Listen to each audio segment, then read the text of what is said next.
علی رسولہ الکریم اما بعد فاعوذ باللہ من الشیطان الرجیم بسم اللہ الرحمن الرحیم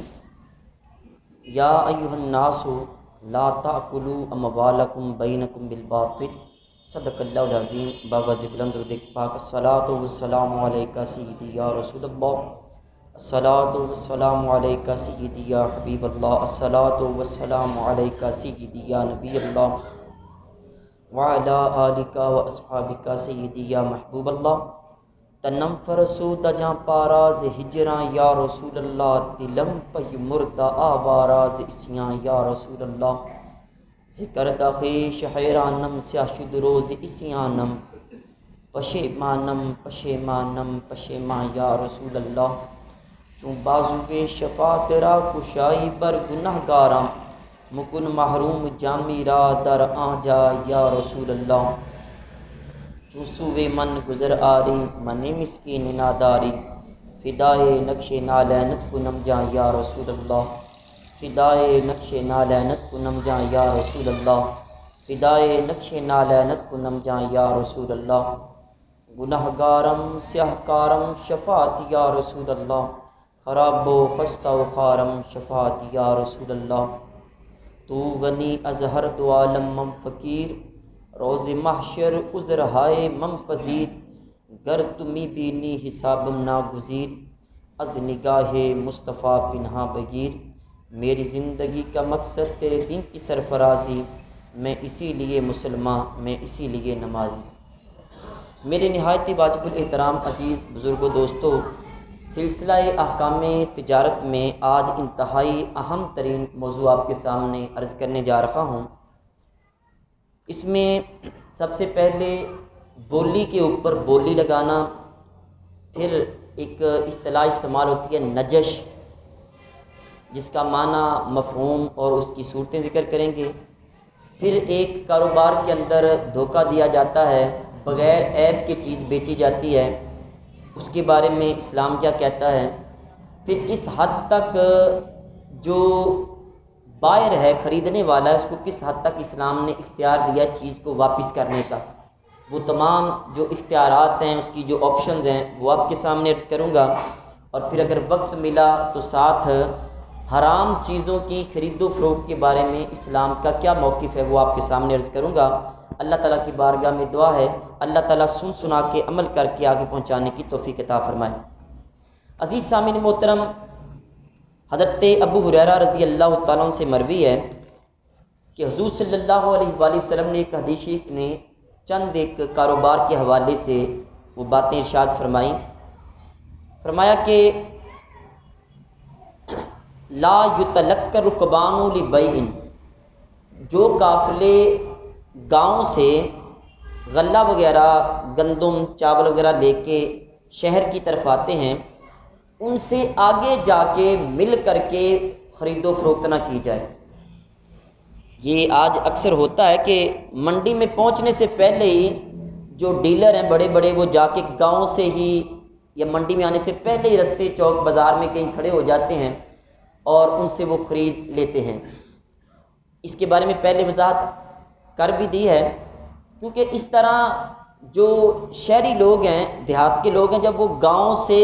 منڈی میں نہیں پہنچیں گے تو ان کو منڈی کا صحیح اندازہ نہیں ہوگا۔ پھر یہ بڑے بڑے ڈیلر جب باہر سے وہ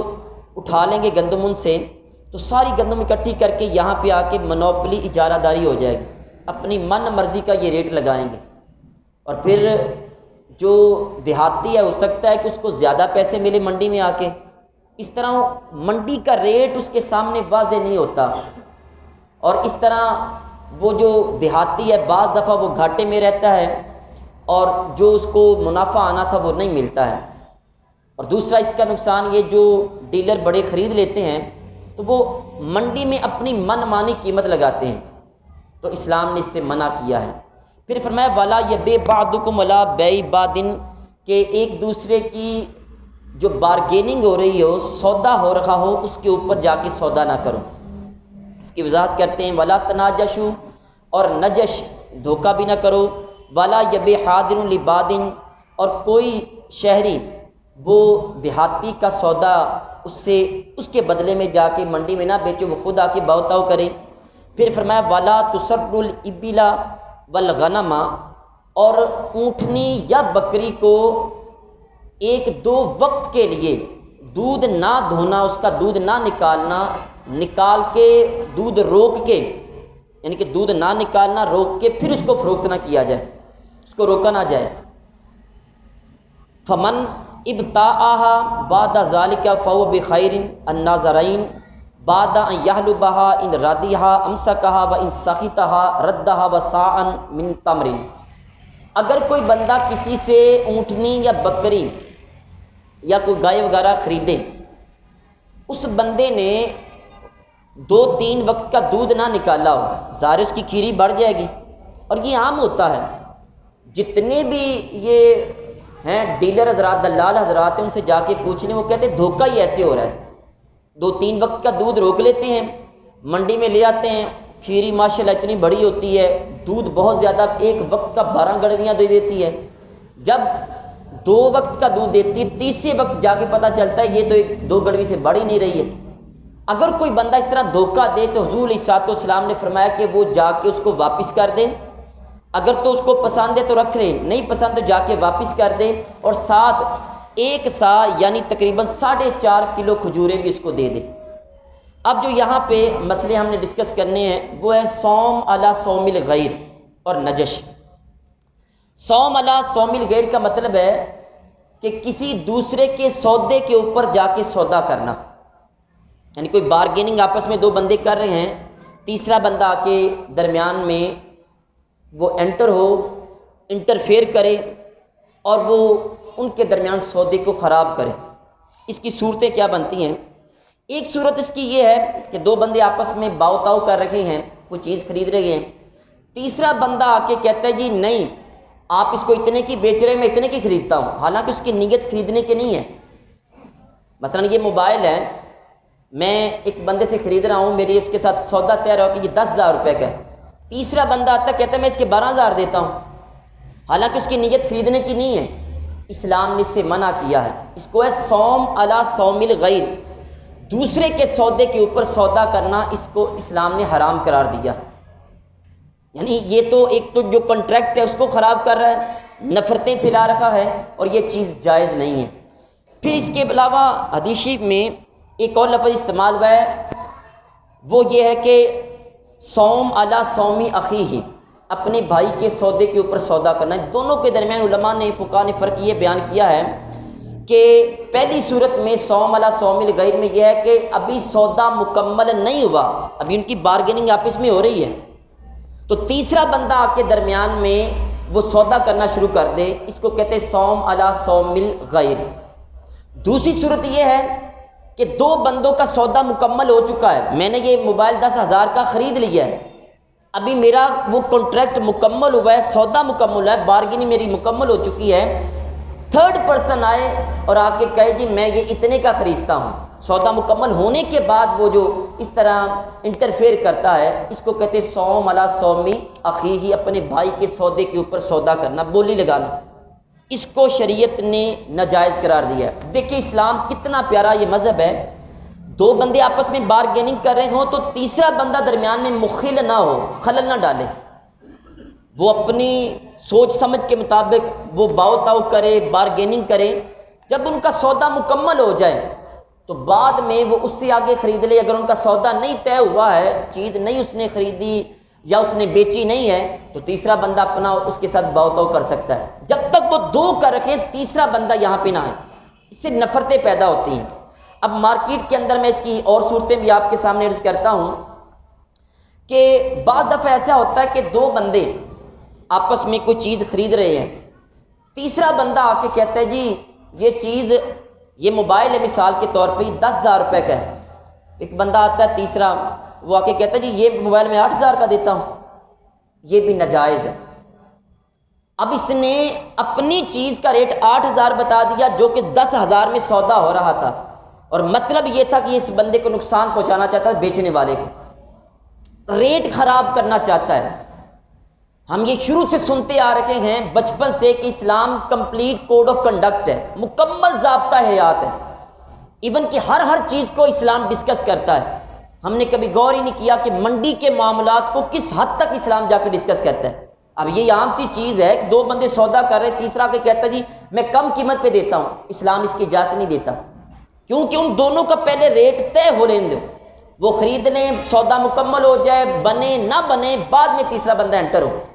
اب یہاں پہ اس کی مثال عام ہمارے معاشرے میں نفرتیں پھیلتی ہیں، جس سے اسلام نے منع کیا یقیناً اس میں نفرتیں ہوتی ہیں۔ دیکھیں آپ یہ اڈے میں چلے جائیں، گاڑی آپ نے کرائے پہ لینی ہے، تو آپ کہتے ہیں کہ میں نے فلاں جگہ جانا ہے، کتنا کرایہ؟ وہ کہتا ہے 2000 روپیہ۔ اب یہ بات چل رہی ہوتی، تیسرا بندہ ایک اور گاڑی والا کہتا ہے جی میں 1800 لیتا ہوں، ایک اور آتا ہے وہ کہتا ہے میں 1700 لیتا ہوں، حالانکہ یہ جائز نہیں ہے، یہ صوم علی صوم الغیر ہے، دوسرے کے سودے کے اوپر بولی لگانا اسلام اس کی اجازت نہیں دیتا۔ اگر یہ بندہ یہ کانٹریکٹ کرے گا تو یہ اس کی کمائی ٹھیک نہیں ہوگی، اسلام نے اس کو ناپسند کیا ہے۔ اسی طرح مارکیٹ کے اندر ایسے بھی ہوتا ہے کہ آپ منڈی میں کوئی چیز بیچ رہے ہیں، مثلا گندم خریدنے گئے ہیں، تو آپ نے پوچھا کتنے کی گندم ہے، وہ کہتا ہے 1500 روپے من ہے، تو آپ اس کے ساتھ بارگیننگ کر رہے ہیں، ایک بندہ اور آتا ہے دوسرا، وہ کہتا ہے میں آپ کو 1400 روپے کی من دیتا ہوں، تو یہ جو 1400 والا بندہ ہے اسلام نے اس کی کمائی کو ناجائز قرار دیا ہے۔ بھی دونوں کا جو اب آپس میں سودا طے ہوا ہے، تیسرے بندے کو اجازت نہیں ہے۔ اب اس کی اور مزید ہول سیل مارکیٹ کے اندر بڑا ظلم ہوتا ہے کہ ہول سیل میں اس کی ایک مثال ایسے بھی پائی جاتی ہے کہ ایک بڑا جو ڈیلر ہے وہ ہول سیل کے اوپر ساری چیز خود خرید لیتا ہے، چھوٹے تاجروں کو خریدنے نہیں دیتا۔ مثلا ایک میکر ہے، چیز بناتا ہے، مثلا موبائل وہ بنانے لگا ہے، مارکیٹ میں موبائل بناتا ہے، تو جو بڑا ڈیلر ہے وہ آ کے کہتا ہے جی عام وہ اس کی قیمت دیتا ہے 10,000 روپیہ، آگے دکان والوں کو بیچنے لگتا ہے۔ جو بڑا ڈیلر ہے وہ کہتا ہے میں آپ سے 11,000 میں یہ موبائل خریدتا ہوں، 12,000 میں خریدتا ہوں موبائل۔ اب یہ قیمت زیادہ دے رہا ہے تو ظاہر جو میکر ہے، بنانے والا ہے، وہ 12,000 والے کو فروخت کرے گا۔ اس طرح جو چھوٹے تاجر ہیں ان کو چیز خریدنے ہی نہیں دیتا ہے، ان کا سودا بننے ہی نہیں دیتا ہے، اور پھر کیا کرتا ہے بعد میں ساری مارکیٹ میں وہ موبائل خود خرید لیتا ہے، پھر اس کی منوپلی قائم ہو جاتی ہے، اجارہ داری قائم ہو جاتی ہے، اپنی مرضی سے وہ اس کی قیمت اگر 12,000 روپے وہ 30,000 روپیہ بھی کہہ سکتا ہے، کیونکہ اس کے علاوہ مارکیٹ میں کسی کے پاس موبائل نہیں ہے۔ تو اس طرح بھی نقصان پہنچایا جاتا ہے۔ حالانکہ اسلام کے اندر جو نئے تاجر ہوتے تھے صحابہ کرام ان کی حوصلہ افزائی کرتے، انکرج کرتے تھے، ان کو اپریشیٹ کرتے تھے ان کو۔ ہمارے ہاں آپ دیکھ لیں، ہم اسلام سے اتنے دور چلے گئے ہیں، آپ کے محلے میں ایک پرچون کی دکان کھلی ہو، دوسرا بندہ آ کے پرچون کی دکان کھول لے، ایک دودھ والی دکان ہو، دوسرا دودھ والی دکان کھول لے، تو دونوں کی آپس میں صرف دکان کھولنے کے اوپر اتنی ڈاڈھی دشمنی پڑ جاتی ہے کہ وہ دیکھنے کو بھی پسند نہیں کرتے ایک دوسرے کو، اور ایون کہ یہاں اوچھے ہتھ کنڈے استعمال کرتے ہیں۔ اچھا اس نے اگر نیا وہ ڈیلر آیا، نیا وہ تاجر بزنس مین آیا ہے، وہ اگر دال کی قیمت 30 روپے پاؤ اس نے رکھی ہے تو یہ جان بوجھ کے 25 روپے پاؤ بیچے گا۔ وہ چینی 100 روپے کلو کرتا ہے، یہ 90 روپے کلو دے گا، یہ پرانا ہے، اس کی ایک دن کی سیل 1,00,000 روپے ہے، اس کی ابھی 10,000 روپیہ بھی نہیں ہے، یہ اس کو خراب کرنا شروع کر دیتا ہے۔ یہ صوم علی صوم الغیر میں یہ بھی آتا ہے کہ دوسرے لوگوں کو، نئے تاجر کو بچائے آگے سپورٹ کرنے کے ہم اس کی ٹانگیں کھینچ رہے ہیں۔ میں نے یہ دیکھا ہے کہ اگر ایک ٹرالی تربوز والی کوئی بندہ اپنے محلے میں اترواتا ہے جی میں تربوز بیچوں گا، یقین مانے ایک ہفتے کے اندر 3 ٹرالیاں اور اتر جائیں گی، اور پھر وہاں پہ اس طرح مقابلے بازی ہوتی ہے، ایک بندے نے اپنے پیسے پورے کر لی، آدھی ٹرالی میں اس کے پیسے پورے ہو گئے، اب بقیہ آدھی ٹرالی جان بوجھ کے ریٹ کم پہ بیچے گا تاکہ اس کو میں تباہ کروں، مجھے منافع آئے نہ آئے میں اس کو تباہ کروں۔ بتائیں اس کی کمائی کس حد تک جائز ہو؟ یہ بالکل ناجائز ہے۔ پھر ہم کہتے ہیں کہ ہم اتنے لاکھوں کماتے ہیں اور دل کو سکون نہیں ملتا ہے، بچے اولادیں ہمارے خلاف ہو گئی۔ دیکھیں آپ نے حضرت مولا علی شیر خدا رضی اللہ تعالیٰ عنہ کے پاس کہ بندہ آیا جی میں تجارت کرنا چاہتا ہوں، کاروبار کرنا چاہتا ہوں، اور میں پہلے کاروبار کے مسائل سیکھ۔ ہم نے کبھی کسی نے مسائل سیکھے ہوں کہ جی کاروبار کے مسائل کیا ہیں؟ ہم نے کبھی اسلام کو سیکھنے کی کوشش نہیں کی۔ ہم 12 مہینوں میں 12 وہ ایونٹ لیتے ہیں اور ان کو سیلیبریٹ کرتے ہیں، اسی کے اوپر ہم تقریریں چڑھاتے ہیں، اور پھر یہی ہمارا سال گزر جاتا ہے۔ کئی سال سے یہ روٹین چلی آ رہی ہے، یہی پریکٹس چلی آ رہی ہے، ہم نے کبھی دین سیکھنے کی کوشش نہیں کی۔ اب اس سے آگے چلیں کہ اسلام کے اندر یہ صوم علی صوم غیر کی ایک مثال یہ بھی علماء نے بیان کی ہے کہ بعض دفعہ ایسے ہوتا ہے، ایک بندہ کسی دکان پہ کام کرتا ہے، میں نے یہ خود ہول سیل کی مارکیٹ میں دیکھا بھی ہے، سامنے دکان پہ ایک لڑکا کام کرتا ہے، وہ دکان والا 10,000 اس کو دے رہا ہے، یہ مالک اس کو بلاتا ہے اور یہ کہتا ہے میں تمہیں 12,000 دوں گا، میری دکان پہ آ جاؤ۔ وہ 1 مہینہ مکمل کرتا ہے، اس کی دکان پہ سامنے دکان پہ 10,000 پہ، اس پہ 12,000 پہ آتا ہے، تو یہ بھی ناجائز ہے، اس نے جان بوجھ کے اس کو توڑا ہے۔ ہاں اگر وہ انکار کر دے، وہ اس کو نکال دے، پھر آپ اس کو 12,000 پہ رکھیں، اس کو پتہ یہ لڑکا تھوڑا سا ایکسپرٹ ہے، اس کو ورگلا کر کے 2,000 زیادہ دے کے لے آتا ہے۔ ہم نے یہ دیکھا فیکٹریوں کے اندر ایسے ہوتا ہے، ایک یونٹ چل رہا ہے، اس کا کاروبار بڑا اچھے طریقے سے چل رہا ہے، دوسری فیکٹری بنتی ہے، اس یونٹ کے بندوں کو کہتے ہیں ہم آپ کو اتنی سیلری دیں گے، اب 16 یونٹ چھوڑ کے ہمارے پاس آ جائیں۔ ایسے ہوتا ہے۔ یہ صوم علی صوم الغیری، صوم علی صوم اخیہ کے زمرے میں آتا ہے، علماء نے اس کو ناجائز قرار دیا ہے۔ آپ دیکھ لیں 20 مثالیں آپ کو معاشرے میں مل جائیں گی، یہ ناجائز ہے۔ پھر دوسری صورت جو حدیثی میں منع کی گئی ہے وہ ہے نجش۔ نجش کا معنی ہے دھوکہ دینا، دوسرا اس کا معنی ہے کسی چیز کی بے جا تعریف کرنا۔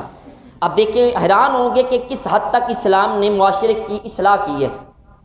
بے جا کسی چیز کی تعریف کرنا۔ اور فقہاء کرام نے اس کی تعریف یہ کی ہے، بے جا تعریف میں کسی چیز کی آپ اتنی تعریف کریں کہ سامنے جو خریدنے والا ہے وہ مجبور ہو جائے، کہے کہ اس چیز کو خریدے بغیر میں رہ نہیں سکتا ہوں۔ ہمارے مارکیٹنگ کے اندر ایسا کرتے ہیں،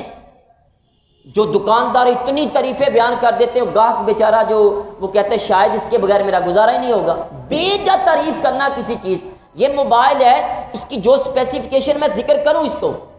کوئی روک ٹوک نہیں، اسلام کہتے ہیں آپ اس کے فضائل بیان کریں جو اس کے ہیں، اب اس کی وہ چیز ہے ہی نہیں ہے، اس کا وہ کیمرہ اس کیپیسٹی کا ہے ہی نہیں جو میں جھوٹ بول رہا ہوں، اس کی ریزولوشن وہ ہے ہی نہیں جو میں اس کی بیان کر رہا ہوں۔ اگر میں اس کو کروں گا تو یہ کمائی کر کے جب میں گھر میں آؤں گا وہ جیب میں پیسہ میرا حلال کا نہیں ہوگا، اسلام نے اس کو ناجائز قرار دیا ہے۔ پھر اس کی ہم جب مارکیٹنگ کرتے ہیں تو علماء نے یہ بھی لکھا کہ بعض دفعہ ایسے کرتے ہیں، نجش کے اندر یہ بھی آتا ہے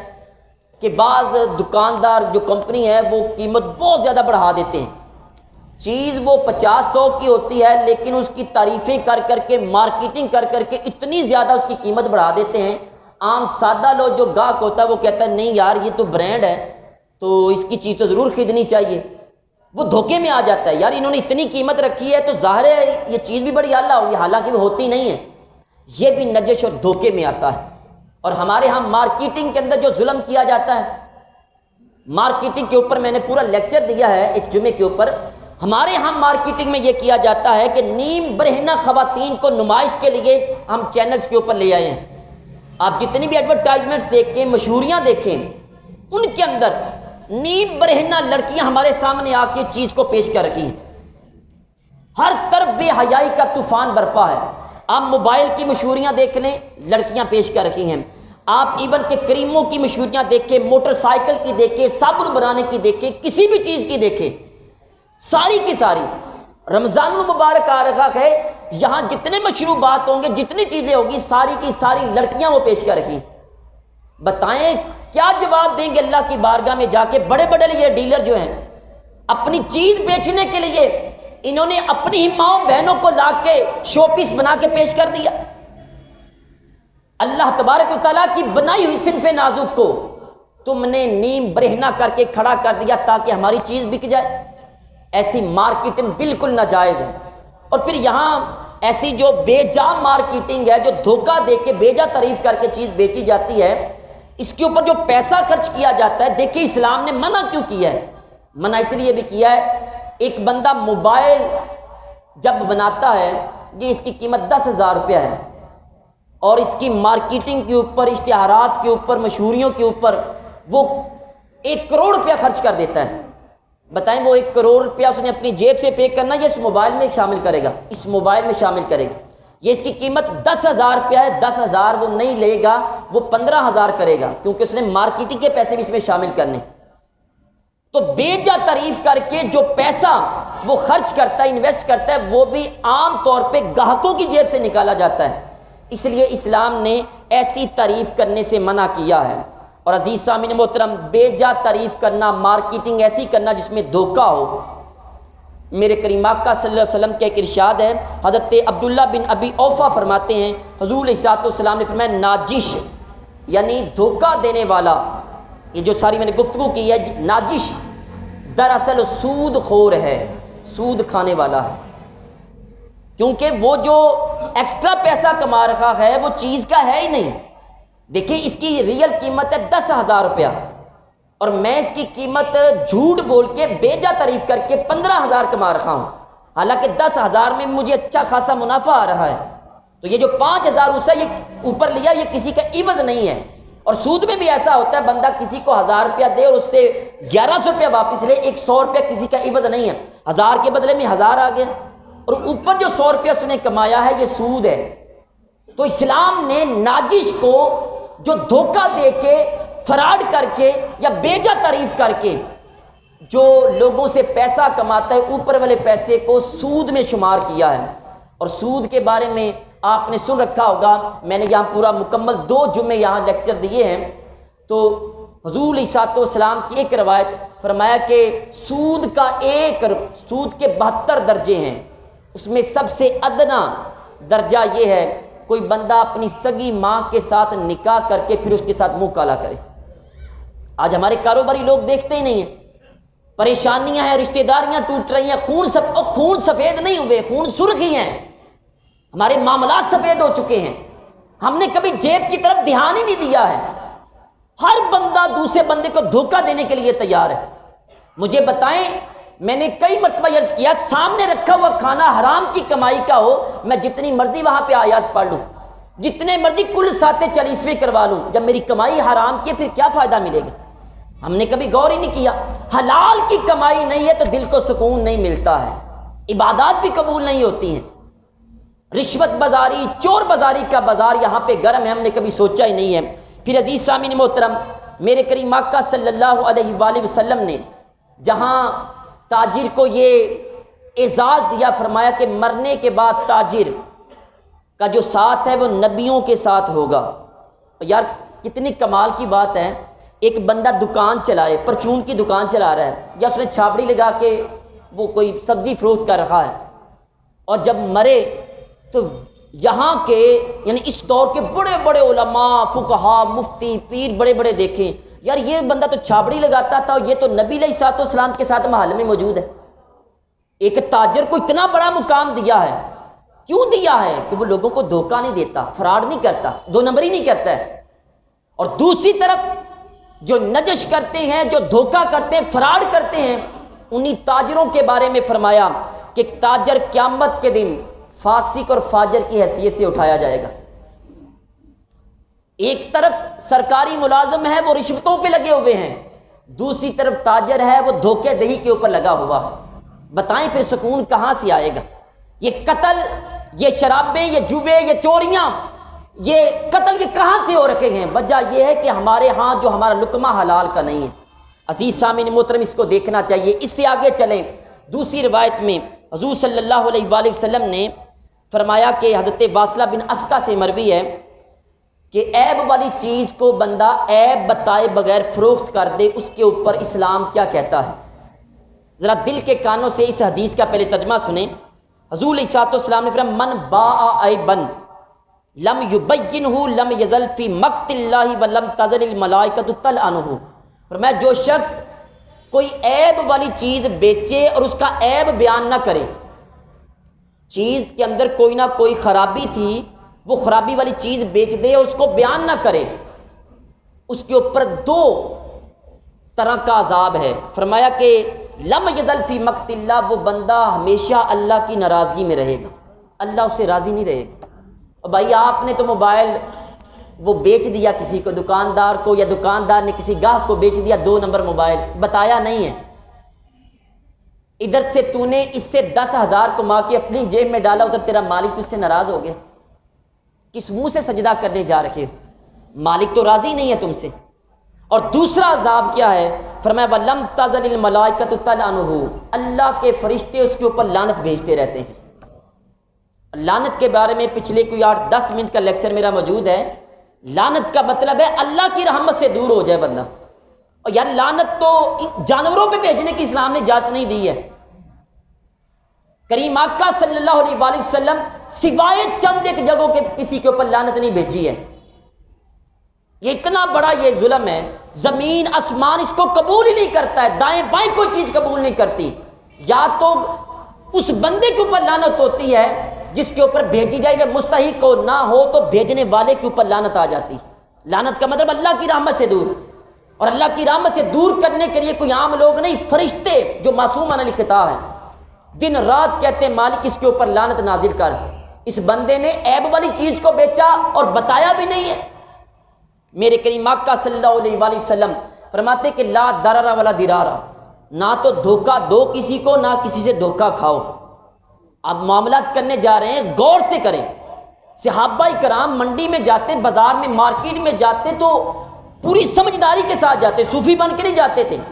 چیزوں کی چھان بین کرتے، آپ سودا کریں پوری دل جمی کے ساتھ، پورے ہوش و باس کے ساتھ کریں، اپنی ساری مہارتیں وہاں پہ استعمال کریں، لیکن جھوٹ نہ بولیں، دھوکہ نہ دیں۔ میرے کریم آقا صلی اللہ علیہ وآلہ وسلم، حضرت ابو ہریرہ سے مروی ہے، کہتے کہ مرہ رسول اللہ صلی اللہ علیہ وسلم علی صبرۃ من طعام، حضور علیہ السلام مارکیٹ سے گزرے، منڈی سے گزرے، غلہ منڈی تھی، تو وہاں ایک ڈھیر لگا ہوا تھا گندم کا۔ فادخل یدہ فیہا، حضور علیہ السلام نے اس کے اندر اپنا ہاتھ مبارک داخل فرمایا۔ فنالت اصابع بللا، جب باہر ہاتھ مبارک نکالا تو آپ کی انگلیوں پہ تری لگی ہوئی تھی۔ تو حضور علیہ السلام نے پوچھا یا صاحب الطعام ما ھذا، حضور نے پوچھا ہے ڈھیر کے مالک یہ کیا ہے؟ صحابی رسول تھے، عرض کرنے لگے اصابت السماء یا رسول اللہ، اے اللہ کے نبی صلی اللہ علیہ وسلم، حضور رات کے وقت بارش ہوئی تھی اور صبح جب دھوپ نکلی اوپر سے وہ ڈھیر خشک ہو گیا ہے، نیچے سے وہ گیلا رہا ہے۔ آپ علیہ السلام نے اس کے اندر ہاتھ داخل فرمایا تھا، پھر فرمایا قال افلا جعلت فوق الطعام حتى يراه الناس، حضور علیہ السلام نے فرمایا تم نے صبح ایسے کیوں نہیں کیا کہ نیچے والی گندم اٹھا کے اوپر بکھیر دیتے تاکہ وہ بھی خشک ہو جاتی اور خریدنے والے کو پتہ بھی چل جاتا۔ پھر فرمایا من غشا فلیس منا، جو لوگوں کو دھوکہ دیتا ہے وہ ہم میں سے نہیں ہے، ہمارے ساتھ کوئی تعلق نہیں۔ تم عاشق رسول بنے پھرتے ہو، لوگوں کو دھوکہ دے کے حضور کا عشق نہیں ملتا ہے، حضور کی محبت ایک نمبر لوگوں کو ملتی ہے۔ میں نے کئی مرتبہ یہ عرض کیا 5 نمازیں پڑھیں اور 1 نمبر کاروبار کریں، یقین مانیں اس دور میں بندہ اللہ کا ولی ہوگا۔ میرے کریم آقا صلی اللہ علیہ وآلہ وسلم کی اس حدیث سے یہ بھی پتہ چلا، آج لوگ 2 نمبر چیز بیچتے ہوئے موبائل میں اس قدر، میں نے پچھلے جمعے بھی عرض کیا تھا کہ موبائل کے بارے میں اس قدر غلب ہو رہا ہے، پرانا موبائل ڈبے میں پیک کر کے آگے بیچا جا رہا ہے، ڈبہ پاک بنا کے بیچا جا رہا ہے۔ ہم نے کبھی سوچا ہی نہیں ہے کہ آپ نے چلاکی کر کے پیسے تو کما لیے، تو اللہ کی ناراضگی کس حد تک تم نے لے لی ہے۔ ہم نے تو بس دین یہاں تک رکھا کہ 11ویں شریف آئی، دیگ اتاری کھا لی، بس یہی اسلام ہے، سارا ماہ 2 نمبری کرتے رکھے۔ 1 مہینے کے بعد 2 دیگیں اتار لی، آپ کا دین مکمل ہو گیا۔ سال کے بعد معراج شریف آئی، لنگر کھا لیا، کما لیا، دے دیا، کیا دین مکمل ہو گیا؟ عزیز دوستو، آپ سے عرض کرنا چاہتا ہوں اپنے معاملات کو ٹھیک کریں، وگرنہ یقین مانیں ہمارے ہاں لوگ اپنا وقار کھو بیٹھے ہیں۔ آج ہر بندہ کسی کے ساتھ دوستی رکھتا ہے، اگلے ہی لمحے کہتا ہے یہ بندہ 2 نمبر ہے۔ آپ کسی کو 2 نمبر چیز دیں، وہ خرید لے گا، 1 دفعہ دیں، 2 دفعہ دیں، تیسری دفعہ جب اس بندے کو پتہ چلے گا ساری زندگی آپ کے ساتھ سلام لینا بھی پسند نہیں کرے گا۔ میں نے اپنے کانوں سے یقین مانے سنا ہے، لوگوں کے جنازے جا رکھے ہیں، پیچھے سے بندہ کہہ رہا ہے لما صاحب بندہ تھا ٹھیک سی لیکن نہ حیث تھا اس میں کچھ نہ کچھ۔ میں فوراً کہا یار خاموش ہو، جب بندہ فوت ہو گیا، لوگوں کی زبانیں نہیں رکتی ہیں، آپ نے بھی مرنا ہے یارو، جانا ہے دنیا سے آپ نے بھی۔ 2 نمبر کر کے کتنا کما لو گے، رشوت چور بازاری سے کتنا کما لو گے، کتنا کھا لو گے، آخر تو آپ کی یہاں سے جان نکلنی ہے۔ عزیز سامعین محترم، جو لوگ 2 نمبر کاروبار کرتے ہیں یاد رکھیں وہ وقتی طور پہ تو فائدہ لے لیتے ہیں، لیکن آنے والے وقت میں سارے لوگ اس سے دور ہو جاتے ہیں۔ خالص دودھ کی دکان یہاں پہ کھول لیں، قصور لاہور سے بھی بندے آپ کے پاس لینے آئیں گے، ریٹ اگر آپ تھوڑا سا زیادہ بھی رکھیں گے لوگ پھر بھی خریدیں گے۔ خالص علم دینا شروع کر دیں، لوگ پھر بھی آپ سے رابطہ کریں گے۔ خالص بن جائیں، جیسے باہر سے خالص شو کرتے ہیں، کاش اس طرح اندر سے بھی خالص ہو جائیں، ہمارے معاملات خالص ہو جائیں، پھر ہمارا رب بھی ہم سے ناراض نہیں ہوگا، فرشتے بھی ہمارے اوپر لعنت نہیں بھیجیں گے۔ اللہ تعالیٰ کی بارگاہ میں دعا ہے جو کچھ پڑھا سنا اس پر عمل کر کے آگے پہنچانے کی توفیق عطا فرمائے۔ وما علینا الا البلاغ المبین۔